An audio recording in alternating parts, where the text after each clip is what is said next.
1340 96.5 KVGC. On the phone with me this Saturday morning, Douglas Viviani of Everything Old is New Again. Douglas, I'm just full of it today. Well, wait a second. That didn't come out right. There's so much I want to talk to you about. And I want to start off by, before you even have a chance to say good morning, hello, and all that. Yeah. What fondue guy, his kid, you got to get him help. Did you? He built into this, and then all of a sudden, poor Captain Bolzik and Pumpkinhead innocently come in, and he slips in. He'd like to see a movie. Let's go see Hostel. This kid, he has some issues. And the music he listens to, and the whole, it was like, Did it work? I don't know if that one was the greatest appearance by those two, but it. Sometimes we give it a shot on the radio to, use the power of radio, use our imagination, and just kind of go with it a little bit. So hopefully you bear with us on those days. I understood it, so, but that's not saying much sometimes. So, hey, all right. So now let's get to business at hand here. All right. Did you watch the first episode of Curse of Oak Island? I did, and I was excited because they came up. They're starting to, it seems like they're accelerating a little bit and getting us some actual evidence and things, right? They produced what was that, a button from the from the 1700s, and it looks like they're doing digging for whatever is in that swamp. I think it's a ship. I think it's definitely a ship. But I think what we're going to find is, like, that all's fine and dandy. There's a ship in that swamp, but the treasure's not in the ship because they've got all this loading and unloading equipment and stuff, path that they also saw, right? So they must have unloaded the ship and unloaded the treasure, and that's the problem, no? Well, here's the deal, okay? And no one seems to address this when they talk about, oh, yeah, it's a ship. It's got to be a ship. How'd they get off the island then? Well, we're presuming it was an armada with a couple other ships, I guess. Okay. And plus, they had to dig and build all this building of these tunnels. There are tunnels and stuff there, so they must have taken a lot of time to dig all of that stuff. But if you look at the coming attractions, of course, they put the whole season into 30 seconds, so it looks like there's a lot going on. But it seems that there's some movement here. I think, this is me, I think they're going to find the ship, but there's not going to be any treasure on the ship, and then they're going to go back to the money pit, and they're going to, dig, and it's, we can't figure it out, and then they're going to find there's more tunnels and so forth, and they're all going to fill with water. I think whatever was there is gone. Does that make any sense? Oh, yeah. Absolutely, it's gone. Yeah, so we're finding a nice trail and all that, but it's like a cold case, and then you find the murderer, but the murderer is dead, if that makes sense. I don't know. Just doesn't, it's all for what? But we'll see what happens. It reminds me of, did you ever watch Axemen about the loggers? I did sometimes, yeah. Okay, I have a couple of friends who actually own logging companies, were loggers when it was big business in California. Anyway, long story short, they said an episode of Axemen was the equivalent to but the entire life of a logging crew. Right. They set everything up, and it looks like all this stuff happens in one day. It doesn't. It's an entire career. Yeah. Well, it's like those trials. I know firsthand for the law stuff. When you're on trial and all that, see a trial, that's like the result of maybe 4 to 5 years. If you're going to trial and a jury trial on a civil case, or a civil case, it's like 2 or 3 years of stuff. It doesn't all happen in an hour. You know what I mean? So it's painstaking, all of this. Do you ever watch those? Do you watch those shows, Douglas, and go, "Gosh, I wish I could end my case in 27 minutes." Right. When I was a kid, I used to watch. Going way back to Perry Mason. And Petrocelli was another one in the 70s. And it looked like these attorneys were geniuses, and they got people on the witness stand. They came up with information that no one ever knew before, and they get them to admit the crime or admit some things. It's not what happens. Everything is presented ahead of time. There's depositions ahead of time. Maybe that's what happened back in the day, but now there's no surprises. Trial is almost like a play. You know exactly what everyone's going to say ahead of time, you know? So, back to the Halloween festivities and so forth. Yeah, I got in trouble. You did? What happened? We have this house around us that does for charity. They really done up the house a lot. And they've got all these monsters walking the streets. Big, huge, like 8-foot alien in costume. They've got Michael Myers and the Chainsaw Massacre guy, and so I went with Leo, my 7-year-old, and you could walk through it if you want, and they interact with you friendly enough, but it's kind of scary for a 7-year-old. Or you could drive through, and if you drive through, they say, if you don't want us to interact with you in your car or what have you, lock the doors. So I proceed to press the button, and I hear the click. So, Leo's pretty frightened, but he's in a good way, and we're going to go through. And over comes Michael Myers, stands right in front of the car. And the guy looks just like Michael Myers. He's just standing there. And I can hear the music because they play, a local FM station has their music going, and you hear the sound and the music from Halloween. So I even had to take pause here. This guy's not even letting us move the car. And he comes around, and he goes to Leo's side, and Leo's fear starts to rise. And I go, Leo's okay, man. The door's locked. Don't worry about it. We're okay. He can't get in. All of a sudden, the guy reaches for the door, and the door opens. And he sticks his head in with the knife, and the rubber knife, and he comes in, and it's on Leo's side, the door open, too.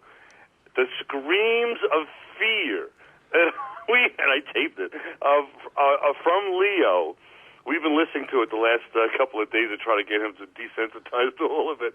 I've never heard screams like that in my life. It was worse than the screams you hear in the actual movie itself. And folks, for those of you who are listening to this is November 9th. We're talking about Halloween, because this actually happened, last Saturday? Yeah, Saturday night. Last Saturday, which was the 2nd, and this was after our morning chat. Yeah, they did it on the so weekend. this is the first time we've had a... I clicked the button the wrong way, and I unlocked the door instead of locking it. I got into trouble. See, what kind of... Boy, did I never hear the end of that. Look, 7 days later, I'm still hearing about it. So what kind of fathers does that make us? Because we both think this is a hoot. It's hysterical. Come on, you have to have some blood flowing sooner or later in your life, don't you? Yeah, exactly. I mean, come on, Leo, just go with it. But he's only 7. He's never going to ride with you anywhere again. No. Although now we kind of laugh about it, so hopefully next year he'll consider going with Dad. Maybe he'll press the button this time to lock the doors. I don't know. He'll unlock the door on your side. I won't take him to see to Midway this weekend. I've learned my lesson about that. That might be a little too much for a 7-year-old. But how does that look to you? It doesn't look so bad. It looks really good to me. It really does. The reviews are kind of mixed, but I don't know. It's a complicated story. They say they simpled it down, if that's a word. Try to make it a little, more understandable about what all the strategies were and all that. Because did you see the original Midway in the 70s? No, I didn't. Oh, okay. It was really good, but it's a lot of back and forth of machinations of where the Japanese going to go. They're going to go to Midway. They're not going to go, and all these thoughts behind it, and it just became a little confusing to kind of figure out what's all happening here strategy-wise. But anyway, I would assume that it shows up in this movie here that the Americans figured that the Japanese were intercepting their coded messages, and then they sent a false coded message, and then they intercepted the Japanese message that confirmed. What they did is they said something like, I don't know if HQ's running low on water or we're running low on water. It was something like that. I can't remember. And the Japanese then sent a message back that said, hey, these guys are running out of water or they're running out of ammunition, whatever it was. Right. And then they knew. Have you heard that same thing? Was that in the... Yes, I've seen that becoming attraction, so I think they did. They do say... Element, yes. I think well, look at me. I'm psycho. See, I've told you this for how many years have we been doing this show? I'm psycho. See, I can read. I can tell the future. Psycho or psychic? My wife always says I'm psycho. I thought that was, isn't that a good term? No? No. Anyway, yes, it looks very good. It's got, I mean, can we call that an all-star cast for 2019? I think you can, because it's hard to get a lot of stars in one movie these days with the dollars and cents. I remember The Longest Day. This was back now to the 60s. John Wayne, Richard Burton, Sean Connery, Henry Fonda, Red Buttons, Rod Steiger, and more in that movie. And that was about D-Day, so it's kind of a different, still World War II though. And it was amazing to see all of those actors in one movie. And they've got that with Woody. Woody Harrelson's in this one, and they've got some people you'll recognize. Yeah, I see. What's up with Woody Harrelson?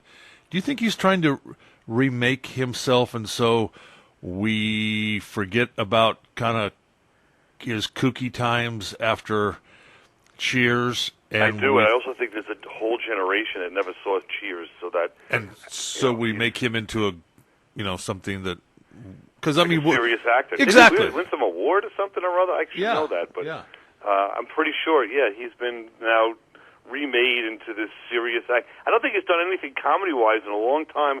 Other than, am I thinking out loud now? Wasn't he Archie Bunker in that yes. television? So that was sort of the comedy side, but that was really a different character than what he did in Cheers. So, but the Cheers character was like one of these runaway characters that everyone knew after a couple episodes in. He was very popular, right? There's a couple of movies I want to see. I want to see this one, right? And I don't know why, but for some reason, have you seen the trailers? I've seen numerous trailers for Last Christmas. Oh, yes. Actually, that does look good. Believe it or not, for a love story for two guys to be saying it looks good. Yeah. But, it actually pretty could be. I mean, you need to come up with some different new angles for some of these love stories and the Christmas stories, and I think this one is a little bit different. So let's hope. It's supposed to have a big twist to it. I mean, Emma Thompson, I believe, actually was one of the co-writers, and she stars in. She's she's the mother. The mother or something. Yeah. Yeah, it's a girl that's lost and boozing it up and this and that, and can't get her act together, and meets some guy that's headstrong, definitely into her, and she's confused about all that. It's usually the reverse, So. Well, the premise. You know the premise of the movie, don't you? I told you as much as I know. What else is there? Well, you know the song by George Michael, "Last Christmas I Gave You My Heart." Da-da-da-da-da-da. Well, all the things that I've read on it is either this is a dream of hers that she's having while she's in the hospital preparing for or coming out of open heart surgery, or this is 1 year later, and this is that guy is like a Bruce Willis character in Sixth Sense. And if you look, he's always wearing the same clothes. Next time you see a trailer, he has like a gray shirt and a tan jacket or tan coat. Every time you see him. And he's too perfect, isn't he? Yes, and so this is either the guy that gave her, his heart. I mean, actually, it was heart transplant, or this is her angel, or this is just a fantasy that she's having while she's, dying, or whatever. That's what all this is. Oh, a Twilight Zone type of twist, huh? Yeah. Glad you ruined it for me. No, I'm kidding. and then the ship rolls over and everybody dies. But then he looks down, glasses break, and he can't read any more books. Yeah. Gee, thanks. I can remember I was working with a friend of mine, and we were on the air, and it was when The Perfect Storm had just come out. And it was maybe out for 2 weeks, and he and his wife had gone and seen it. And we were talking on the air about it. And he said, and then at the end, the ship sinks and everybody dies. So what's up with all that? And I was like, what? You just gave away? Well, no, it's history. Everybody knows the story of this. It's not George Washington and Valley Forge. It's not like history that everybody knows. Yeah. Right? Almost like and then I didn't realize until about 5 years ago, the wreck of the Edmund Fitzgerald, that song by Gordon Lightfoot, that's an actual story. That actually happened. Did not know that either. Yeah. Well, I mean... see the stuff you learn on radio? See? Yeah, see, that's what radio's all about. It enlightens us. If you're still listening, you got to stay tuned. Hey, let's give a salute to all veterans. Veterans Day coming up on Monday. We have a big parade here in Jackson on Monday morning. But what's coming up with tonight's show? Nice. We will do that. I said we have a parade here. It was a nice day off, and do a tip of our cap to everybody. And yeah, along those lines, we're going to celebrate and look to something ancient inventions. How about, are there any inventions that we use to this day, or things that are in our daily life today that go back? We thought they were invented recently, but go back way back to the Greeks or the Egyptians, 5,000, 3,000, 2,000 years ago. So we're going to take a look at ancient inventions, and then David and I are going to present our own new inventions of things that we think would be great inventions for, some inventor, if you will, to take us up on and make our inventions come to life. So I think we're going to have a good show, some fun with that stuff. My son, JD, has been trying to get someone to pick this up. He invented this probably about 5 years ago. And what they are is they're like little clips that you would use to eat spare ribs, so you wouldn't get, like, you're eating barbecued ribs, you wouldn't get your hands. But they already make them. They do? Yeah. I don't see them anywhere. Yeah, they make them. Yep. Google it. Go Google it. You can. Well, maybe he could promote his own better than the ones that are. Nah, he's now. I guess it sounds like almost like the things that you use for corn on the cob. Yeah, kind of like that. Yeah, but they're imagine like a clip you close a chip bag with, or one of those. They're like that. All right, kind of like that. So. Well, that's a great. I love that. It's a great idea. I have one that's going to. I'm not going to tell you what it is. Going to solve the problem of. And have you had this happen? You go get a cup of coffee or something. You pay for it with let's say it's $1.50, and you pay for it with a $5 bill, and you're getting $3 back and 50 cents. Well, they put the $3 bills together, and then they put the 50 cents on top of that, and then they hand it to you like it's a balancing act, like a tightrope walker. Like these, 2 coins are not going to, or even more coins than that, are not going to fall off these bills. Have you seen this happen? Yes, I've had it happen to me at a fast food place, and you put your hand out there to get the money back, and they'll put the receipt, then the bills on top of that, and then a penny, a dime, and a nickel, and you're like, eh. Yeah, like it's okay to hold on to the coins. Yeah. Give me the bills. Wait that split 2 seconds it takes me to put that money in my wallet or my pocket, and then give me the change. And your fingertips touching my palm, you're not going to catch cancer from. You know what I mean? Like, it's unbelievable what the thought process is going on right now. I don't get it, and inevitably, 100% of the time, those coins are falling on the floor when I'm doing it, or they'll fall out on the drive-through. And right. They'll say, they're all over the floor, all over the car. I'm like, could you just hand me this? Anyway, so I have a solution to that as one invention. I'm going to hold that in abeyance. That's one of the inventions. You'll have to listen to the end of the show to hear an invention to solve that problem.